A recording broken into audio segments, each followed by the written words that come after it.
Good morning, everyone. Today is a wonderful day. I just wanted to go over something that I've noticed within the housing market and what I expect to be happening to close out 2022. So, as you can see, leaves are starting to hit the ground. Winter is coming. And with that being said, this is typically the quarter where housing prices tend to have dropped five to $10,000 in the $300,000 to $200,000 range, right? All of those lower end uh, houses would drop $5,000 to $10,000. For houses over $1 million, I'm seeing drops right now of over 100,000, right? So there was a house that was listed for 1.9 million. It's now worth 1.8, just after a few months, right? So houses that are worth a lot more, with a lot more equity, with a lot more value, they're going to drop a lot more. Houses that are worth a lot less, they'll drop a lot less, right? The difference within this market is that interest rates have almost tripled, right? From 3% to now 7%. So, with that being said, I do not expect the typical $5,000 to $10,000 drop on houses that are $600,000 and below. I expect $20,000 to $25,000 drops on those $600,000 to $400,000 houses, and I expect $15,000 to $10,000 drops on anything below $400,000. Why do I expect this to happen? Well, simple reason is most people do not buy in this quarter because of the snow. What I like to say is that, snow may be on the roof. It's hard to see what the roof is. A roof can be a very, very expensive repair. And so if you can't check the roof, if you can't check the exterior of the foundation, a lot of people in Ohio don't like to travel in the snow. I'm from New York, so listen, we get to it. We travel in the snow. We view houses, especially when there's no snow on the house and you can see everything clearly. But when it gets to these cold months, people who are from the state of Ohio, they are just not having it. Maybe they're coming from California, maybe they're coming from Florida. They are not having it, right? So they're going to stay down, they're going to buckle down. They may rent for a while rather than move into something because they are just terrified of buying in the winter. I am not terrified of buying in the winter. However, do I believe that December prices are going to be the best prices when it typically has been for me in the past? I do not believe that. And it's very, very hard for me to change that switch in my head that says, buy in December, buy in December. I must buy in December, right? I think that the best time for me to personally buy is going to be in February. The best time for me to buy is going to be in January to February. Here's why. Houses are not going to receive many offers in December at all. Those houses will be at reduced price come January, even more reduced than what I would have negotiated, right? So they will do the negotiating for me. Time is going to do all of the negotiation for me. And then when I come in January or February, I negotiate further and I'm going to get the best deal possible. And I don't believe interest rates will rise between December and February because there is going to be a significant decrease in traction within the market. The interest rates are more than likely to stay the same. Now, why don't I want to wait till May or June? Well, that's because those are the hotter months. People are traveling a lot more and they're going to be seeing a lot more property. I don't want to be in competition with more people who are now used to these high interest rates and now are purchasing properties at asking price, right? There's not going to be a lot of competition, but there will be competition. So I want to hit that sweet spot where sellers are a little distressed because they've been holding on to these properties for a while, but also very excited to have gotten an offer so that they can move that money into whatever they're looking to move it into, whether it be the stock market or whether it be into a vacation home, or whether it be into another investment property, or whether it be into their primary residence. I also believe that a lot of people will be moving for jobs. That's a good and bad thing, because in Columbus, there's a lot of jobs in Columbus, Ohio.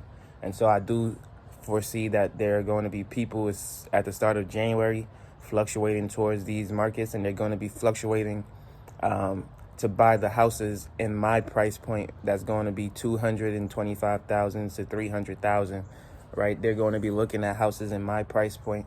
And so I will see some competition there, but I don't think it's going to be significant, and they're not going to have as much experience as me. They're not going to have that real estate agent available right then and there. They're not going to have their paperwork ready to go. People are going to be a lot more confident with my offers that I'm putting on the table. And so this is why I believe that although December is going to be good, January and February is going to be great for 2023. And so I'm electing to just continue to stack cash and wait. Now, I did talk about me putting $10K into Series I bonds. And as I'm still on my financial journey, $10K is a lot of money. And so that's money that I cannot use in purchasing the next property or showing a cash reserve, right? Because I can't touch that for at least 12 months. With that being said, I'm going to take the opportunity November, December, January to continue to stack money so that I can show that, I have the cash reserves to be a good and qualified buyer even in this market. And I've been doing a good job of that. I've been saving a lot of money. I haven't been going out as much. I've stopped eating out completely for the last 3 weeks. And I'm starting to see an accumulation of cash being saved rather than being spent. And this is what you want to see, right? This is what the banks want to see. They're going to look back 2 months of your history. They're going to look back to see, is this kid, managing his money well? Is this kid someone who I can trust with another $300,000 loan? He already has X, Y, and Z amount of properties. And so at my young age, it can seem as though, whoa, this is a little risky. But when you put things in place to show that you are a responsible person and that you will make the right decisions, banks are very, very excited and very, very willing to lend on you, especially when they haven't been receiving too much traction of late, right? So when I come in with my offer, I'm coming in prepared. I'm coming in ready to go. I'm coming in knowing my numbers. I'm coming in still asking for more off of that number. And then I'm getting me the best deal possible in this environment. And then when rates finally do go back down, whether it be 5, 6, 7, 8, 9 years from now, I will refinance that home at a lower term, and I will still get more equity. Now, I know when I said lower term, some people got, whoa, you can get more money if you extend the term and show less debt, and you can buy more properties and X, Y, and Z. Well, the goal is to make more money, pay off the house, and continue to grow in that regard, right? Again, this is the mindset that I have. This is what works for me. This is what I want to see out of my investments, right? I don't want to carry payments into 70 years of age. I want to have a peaceful retirement, which means if I'm receiving cash, I may just pay taxes on it for my own peace of mind.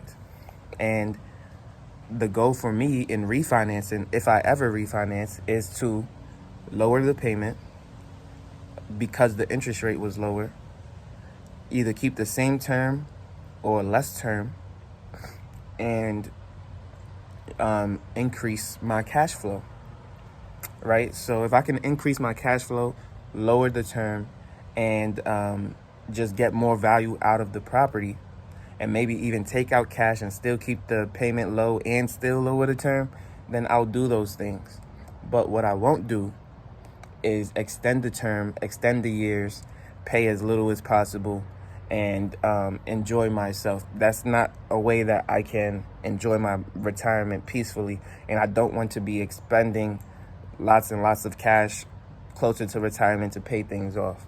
So even the first two properties that I got at lower interest rates, I won't ever refinance those because I know that rates will never be that low in terms of me paying it off. It's never going to be 2.625% again. It's never going to be 2.99% in a time frame that would make sense for me to refinance that property again. And so when I look at my options, I look at, these 7-8% rates, and I say, okay, when they hit 5%, when they hit 4.5%, I'll refinance those. I'll get a lot more money for those. Rents will be higher. There's a lot of things that's going to contribute to me wanting these properties now, especially at a discounted price come January and February. And so that's my strategy going into the end of 2022 and the beginning of 2023 season. I do believe that this is going to be an amazing, extraordinary time to purchase a home, especially in the Columbus market. If you're in New York, if you're in Virginia, if you're in places where there may be a little bit of snow or whatever, this is a great time. Now, another thing that I want to say is, properties in my area, in this area specifically, they have not been decreasing in value at all. They've actually been increasing in value. And so when you look at Florida and California and other states, those are not great indicators for the Midwest, right? Because these properties have increased over $60,000 in the last 8 months. And so you don't want to take it as a whole, like properties are decreasing everywhere in value. But I don't see them increasing much more than they already have. Yes, there may be more qualified buyers trying to get these more affordable houses. However, I think that these price points will stay the same for the most part going forward. And that's not to my benefit because I could refinance and get more cash out. But that, again, that's not my priority. That's not my prerogative.